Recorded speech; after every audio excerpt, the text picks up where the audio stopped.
My name is Dr. Kabir Adamu. I'm the founder and managing director of Beacon Consulting Limited, an enterprise security risk management and intelligence solutions provider in Nigeria and countries of the Sahel. Okay, no problem. So please, sir, what is your take on the Nigerian security system, the problems that Nigerian security faces? What is your take on that? In my honest opinion, we as a country, we've not been able to come up with a security arrangement that is adequate to address the challenges that we have as a country. We have 27 ministries, departments, and agencies that are involved in security. However, we have security challenges that can be described as existential. And unfortunately, we've not been able to take into account or even hold to account these 27 ministries, departments, and agencies. And I'll quickly explain what I mean. Every year, these 27 ministries, departments, and agencies submit a budget. Now, in that budget, they identify certain activities that they want to achieve. Now, as a country, we have not been able to hold them to account to see how much in terms of the money they have asked for, that they are now achieving or implementing those tasks that they are trying to achieve. What we've rather had is a system where we've depended overwhelmingly on the military.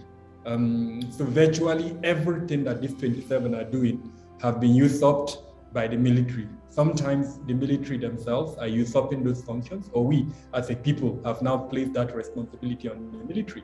Now the militaries are only 4 out of these 27. That means 23 others are more or less just collecting our money and not living to the expectations that we achieve them. Now the most obvious one is the police, which has primary responsibility for internal security matters. Over time, we have listened and have heard about the inefficiency, the ineffectiveness of the policing system in Nigeria. Now, this system has been going on for almost for as long as Nigeria has existed. And the best exemplification of this ineffectiveness and inefficiency is the EndSARS protest that occurred about 2 years ago, which showed how uncomfortable and distrusting Nigerians are of the policing system that we have in place. Now, despite this ineffectiveness, we haven't seen a reform that would allow the police to become more functional. So continuously, all of these 27, I just use the police as an example. I can pick the immigration, I can pick customs, I can pick several others and show you how their inability to perform effectively has now made us to rely on the military as perhaps the only security department or defense department that we're looking up to. And that means the other 23, frankly, are left almost unaudited, and we are not holding them to account. Now, the question that I'm sure you or the listener will ask is why is the situation like this? Partly, it's because of our history. As you're aware, the military has been in power far longer than even the civilian administrations in the country, even though we are in the longest spell of democracy that we've seen in the country. This fourth republic is now entering, I think, about its 2021 or 22nd year. And that means we should have been able to correct all of these lapses that I've mentioned. Unfortunately, we haven't seen that being done by all the governments that have been in place in this fourth republic. In fact, this current government, the Buhari administration, has done much more in terms of reducing the involvement of the military than all the other subsequent governments. So in a nutshell, these are the reasons why we still have this level of insecurity.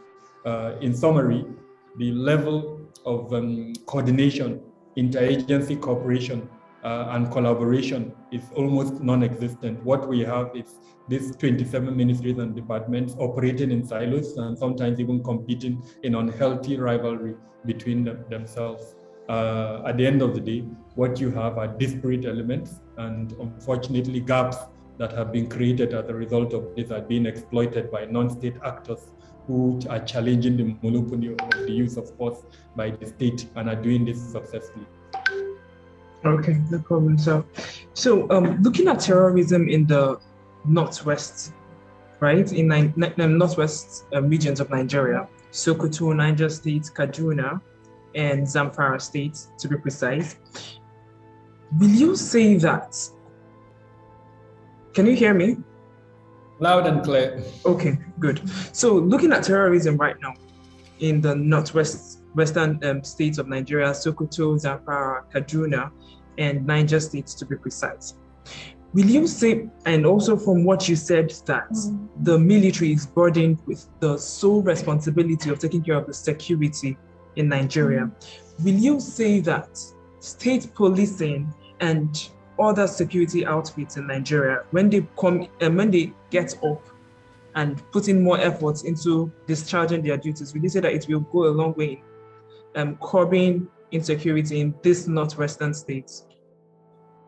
So it would take more than that. I am in support of the decentralization of security. And decentralization does not really mean state policing. What it means is that the states should also, in fact, they already have certain levels of security arrangement. All I'm saying is that we should make that constitutional. Right now, their involvement is not constitutional. Every year, every month, they give some form of budgetary allocation, which is called security vote, but then they are not held to account to what they use that security vote for. So we need to make that constitutional. We need to ensure that there is a monitoring and evaluation process that looks at the contributions of the states to security. And we can decentralize certain elements of security to now bring in the states to have responsibility for the state. But before we do that, it's very important that we strengthen the democratic systems at the state level so that there is some element of checks and balance on the state governors. And that would take care of the concerns that a lot of us have, that if we decentralize without strengthening the democratic tradition, then the governors are going to use these instruments of force against their political opponents. And that will probably truncate even the democracy we're trying to prosper. So yes, I'm in support of decentralization of security, but not necessarily a state policing arrangement that would not, prevent the abuse of power by the state governors. With regards to the second component of your question, how to address the drivers of insecurity. Now, that would require, of terrorism in particular, it would require a little bit more than just security. There are aspects that are political, some of them are economic. So the root causes of these terrorist activities are rooted in socioeconomic grievances, political grievances, and economic challenges.